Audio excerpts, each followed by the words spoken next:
What do leaders need to understand about resilience? And when they understand it, how do they create a culture where their employees manage to have that quality and thrive?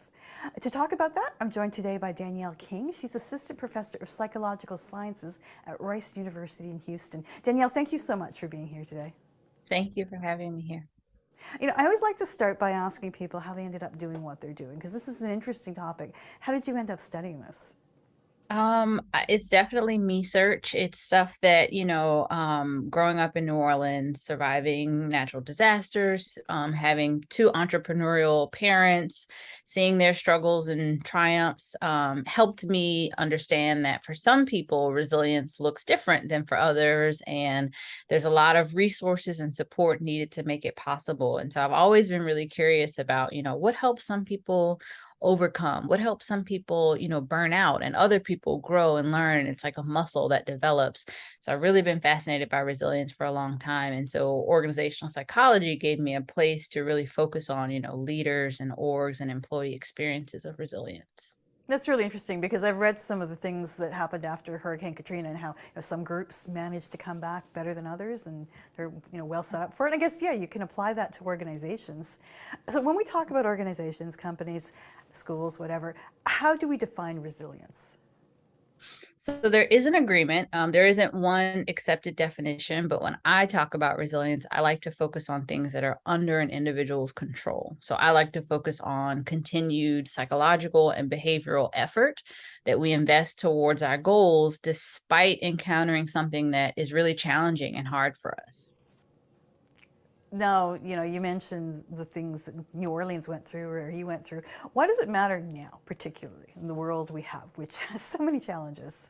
Yeah, I think we're just seeing how inevitable adversity is, right? And there's a lot of recent examples of collective shared adversity, right? So it's like we're all facing the same storm in a lot of different ways in terms of these disasters, the pandemic, the financial crises, the wars, all of these things that are happening. However, simultaneously, we're getting to see that despite being in the same storm, everyone's boat doesn't look the same, right? So everyone's experience with that storm is not the same, and everyone doesn't have the same set of resources at their disposal to face that storm. And so I think it's unfortunate, of course, that we're all having to be quite so resilient so often, but it gives us a nice space to think about how can we support resilience? How can we make resilience possible? Well, there's so many strands to this. I mean, we could talk about students or younger people or older people, but now let's talk about workers because, it's a work podcast, obviously, but there's so much there. When you look at organizations, do you think they really have this as an agenda item? Do they think, okay, we have to help our workers be more resilient? I think the first part of your question, is it an agenda item? Yes. I think that a lot of companies are interested and they want people to be resilient. I think they see the value in it and they make it a part of their mission statement. There are lots of trainings and interventions. But the second part of your question is do they think their role is to help make it possible? No. I think that's part of, our recent writings and that HBR is saying leaders should not only want it and select for it and assess it, but really know that they do hold some weight, and whether they're fostering it, whether they're creating a space where resilience is really possible, or if it's really hard for people to be resilient because of decisions in the organization or behaviors from leadership. Yeah, it's been interesting. I've talked to a lot of people about the pandemic and how they've helped or tried to help their workers get through this. I think a lot of managers are sincere about this. I'm just not sure that there's kind of an organization-wide program in a lot of cases to help people. Do you see this as blaming workers when they can't step up, or what do you see? I think you're right. I think there's a lot of sincerity, but I think there's just limited guidance. So you can want to help, but not really know how. And so that is my hope, is that we'll have a lot more research, not only talking about individual strategies and what people need to do, but we need a lot more research that helps leaders know what can they do, what can they offer, what can they sincerely contribute to the resilience process. Well, I know you've written about how leaders tend to think that it's a personality trait, right? That you maybe hire people who are going to be resilient. Do you agree with that?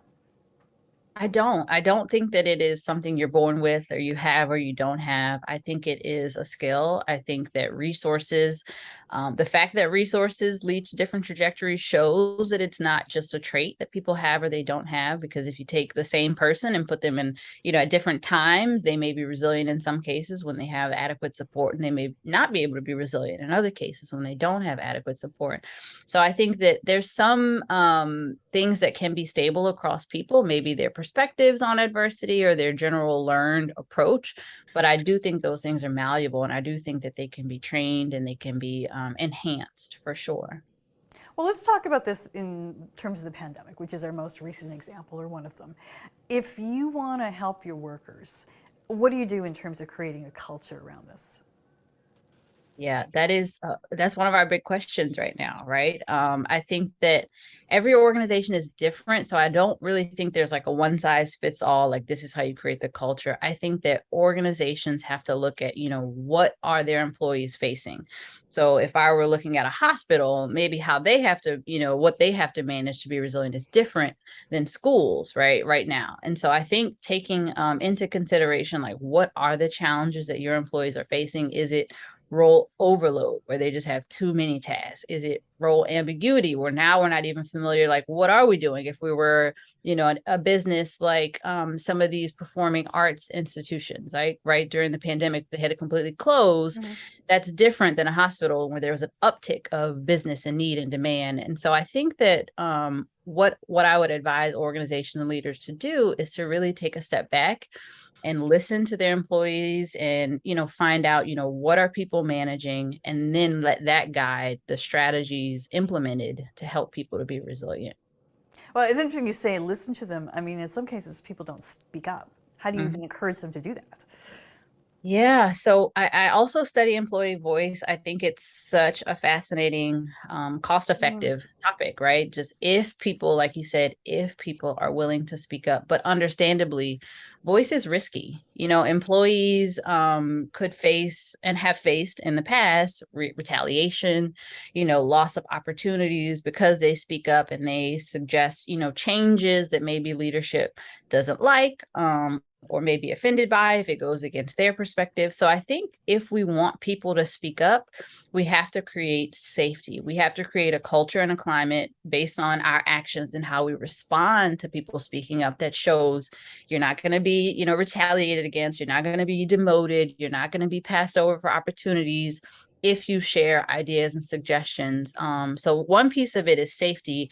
Another really important piece is voice efficacy. So making sure that people know it's even worthwhile to speak up, because what happens a lot of times is, there'll be a suggestion box, or there'll be, Mm-hmm. a meeting where they're like, any ideas, and people will speak up, and then nothing happens. There's no response. It's like, okay, business as usual. So then people are kind of like, then what's the point? So you don't want people to feel like, what's the point? And you don't want people to feel scared to speak up. So I think creating a culture that, emphasizes in the way you respond to voice behavior that it's safe and it is going to make a difference here. You mentioned the suggestion box. That's kind of, I don't know, I would say it's a retro idea, but I don't know that we see that often anymore. Do you have examples of what people are doing effectively to hear from workers? Is it online surveys or is it meetings with Absolutely. managers? Yeah, I Yeah. think for sure, for sure. So today the suggestion box looks like our annual surveys or our twice a year surveys or in meetings, right? A lot of leaders talk about an open door policy of anytime you have a suggestion or idea, come and talk to me, come and tell me. It doesn't have to be in that once a year, twice a year survey. And so even if you say I have an open door policy, you still have to make sure that people know it is safe and it is efficacious to walk into that door and to talk to that leader. Now, obviously, we're seeing a lot of people quit their jobs right now. We're seeing a lot of people who are burned out and stressed.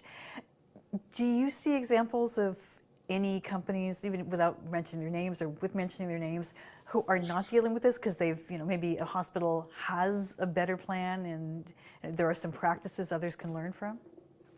Yeah, I think there's definitely variance in industries, specifically occupations we've seen that are hit hardest by what people have termed the Great Resignation, and others that aren't experiencing it quite as much. And I think part of it is what we're talking about is, are there systems in place to listen to employees' needs, to make adjustments based on their needs? Like when teachers are saying, there's this pay concern, there's this safety concern in hospitals, are we really taking steps to support people so that they can be resilient, so they don't feel like their only choice to survive is to leave that environment? Okay. So, okay, let's go back to if you're a leader, because I've talked to a lot of managers who are maybe dealing now with the hybrid workforce, but for the first year or two of this, they were dealing with remote workers and people who felt cut off and stressed and not able to have their needs met. How do you help specifically? Because you're not the CEO of the organization, but you're just an individual trying to help people. Mhm. So tell me your question. You said if you're an individual, If you're how do if you? you're if you're a manager managing a staff where some of them are remote and you don't always know what they need and some of them are stressed doing this, you've changed so many things over 2 years, right? It's not the same structure we had 2 years ago, Yeah. and people are dealing with a lot of things. How do you help that person, the person who's not the CEO of the organization, but who's trying to help their individual team? Yeah, I think there's actually a lot more suggestions for those people than the CEOs who may not have direct everyday contact with most of the employees. So I think leaders of middle management and within organization team leaders have a lot more influence on like the day-to-day experience of the workforce and what people are seeing, what they're how they're being supported. And so I think one of the important dimensions that we see that supports voice and also resilience is what we call leader member exchange. So, developing a high quality relationship with your direct supervisor can help you know that it is safe here to speak up. And if I need some specific type of support to help me to be resilient, I can go to that person, I can share it, and I will likely get it because we have mutual respect, mutual liking, and a healthy relationship. So I think that relationship building piece, and just remembering that people are humans, right? So that Mm. humanity piece of connecting, building those relationships is what I think all leaders could do that would really help. It's interesting because I had somebody to tell me that she eventually felt she had to lead with vulnerability to tell people how she Mhm. was struggling, right? Because our old style management really isn't that. It's kind of, take charge, top Yeah. down. Are we in a different era here? Absolutely. And I love it. I see it all the time. I think that especially because of these collective adversities, leaders are dealing with the pandemic as well. Leaders are dealing with the financial, crisis as well. So I think sharing their struggles, what they need, what's helpful for them, that vulnerability could absolutely open those roadways and those doors for their subordinates to then feel comfortable versus, like you said, this older school mentality of I'm a machine, everything has to be fine, go to the point of burnout. I think we're seeing less of that, and I think that in the long term is healthier. I want to come back to the Hurricane Katrina part of it because I think there are lessons for organizations there. Just talk a little bit about that in terms of recovery and resilience. What worked? During Katrina. Yeah, and after Katrina, because this is not something you just hit New Orleans once. I mean, there was, Oh effects yeah, for a long time, right? absolutely. Look, while I was in high school, so you're asking me to go back mentally, Yeah. but I would say that across, and even Harvey here, where I am in Houston, I think that some of the things that were really helpful were community. And so one of the things that I saw here that felt a little bit different is this Houston Strong motto of, neighbors really coming together and giving each other resources, helping to rebuild one another's homes. So I think it gets back to your question about like what can direct supervisors do and even what can coworkers do. I think that Hmm. that community support, that even just being able to talk together about those struggles, even if you don't have resources to give someone, not knowing that we're not alone in those struggles and sharing that vulnerability and connection, I think psychologically is really, really helpful in those times of trauma and severe change. Well, let's hope we don't have too much trauma, but hopefully, organizations do change around this. Danielle, thank you so much for talking to me today. Absolutely. It was a pleasure. Danielle King is Assistant Professor of Psychological Studies at Rice University.